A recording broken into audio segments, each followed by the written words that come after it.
జిల్లాలో శాంతి భద్రతల పరిరక్షణ కోసం పోలీస్ టీం పనిచేస్తుందని నూతనంగా జిల్లా ఎస్పీగా బాధ్యతలు స్వీకరించిన ఏఆర్ దామోదరం అన్నారు. జిల్లా పోలీసు ప్రధాన కార్యాలయంలో ఎస్పీ కార్యాలయంలో నూతన ఎస్పీగా బాధ్యతలు స్వీకరించారు. బాధ్యతలు స్వీకరించేందుకు పోలీసు కార్యాలయానికి వచ్చిన ఎస్పీకి కార్యాలయ సిబ్బంది, అధికారులు ఘన స్వాగతం పలికారు. పోలీసు గౌరవ వందనం స్వీకరించారు. ప్రకాశం జిల్లా ఎస్పీగా అవకాశం కల్పించిన రాష్ట్ర ప్రభుత్వానికి, డీజీపీకి ఎస్పీ దామోదర్ కృతజ్ఞతలు తెలిపారు. ప్రకాశం జిల్లాతో అనుబంధం ఉందని, గతంలో మార్కాపురం ట్రైనింగ్ డిఎస్పీగా పనిచేశానని, అలాగే 3 సంవత్సరాల నుండి పీటీసీలో ప్రిన్సిపాల్గా వ్యవహరిస్తున్నానని తెలిపారు. జిల్లాతో అవినాభావ సంబంధం ఉందని, ప్రధానంగా గంజాయి, డ్రగ్స్ అరికట్టేందుకు గట్టిగా కృషి చేస్తామన్నారు. ప్రజలకు ఎలాంటి ఇబ్బందులు వచ్చినా తక్షణం పోలీసులను సంప్రదించి సమస్యను పరిష్కరించుకోవచ్చని తెలిపారు. పోలీసు సిబ్బంది ప్రజలకు ఎప్పుడు అందుబాటులో ఉంటారని తెలిపారు. బాధ్యతలు స్వీకరించిన ఎస్పీ దామోదర్ను ASP Nageswara Rao, ARI SP Ashok Babu, police అధికారులు, సిబ్బంది మర్యాదపూర్వకంగా కలిసి శుభాకాంక్షలు తెలియజేశారు.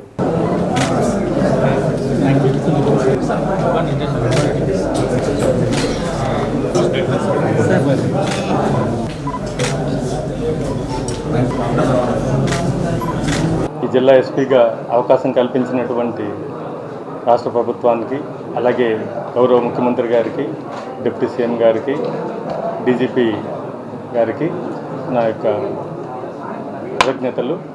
నాకు ఇచ్చినటువంటి టాస్క్ చక్కగా నిర్వహించాలి. ముఖ్యంగా ఈ జిల్లాతో నాకు మంచి అనుబంధం ఉంది. నేను ప్రొబేషనర్గా ఇక్కడ పనిచేయడం జరిగింది. తర్వాత పీటీసీలో దాదాపు 3 సంవత్సరాలు ఇక్కడ చేయడం జరిగింది.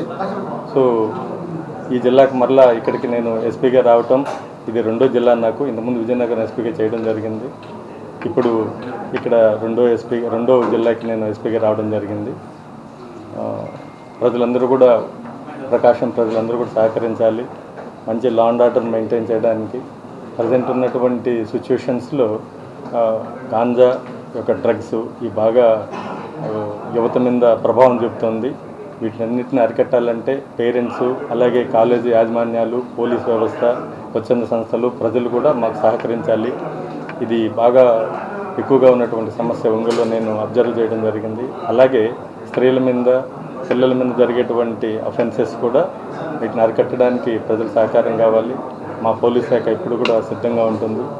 ఈ జిల్లా గురించి నాకు కొంత అనుభవం ఉంది కాబట్టి ఎక్కడ ఎటువంటి ఇష్యూస్ ఉన్నాయి ఇలాంటివన్నీ కూడా నేను అన్నీ కూడా కొంత అధ్యయనం చేసిన తర్వాత మా పోలీస్ శాఖని ఉన్నటువంటి టీంలంతా కూడా ఇంకా ముందుకు తీసుకువెళ్ళి ప్రజాసేవలో ప్రభుత్వం ఆశించినటువంటి ఫలితాల వైపు వెళ్తూ శాంతి భద్రతలు, అలాగే చిన్న ఇష్యూస్ ఏమున్నాయో ఈ ఒంగోలు పట్టణం నందు ట్రాఫిక్ సమస్యలు కానివ్వండి, వేరే ఇష్యూస్ అన్నీ కూడా నేను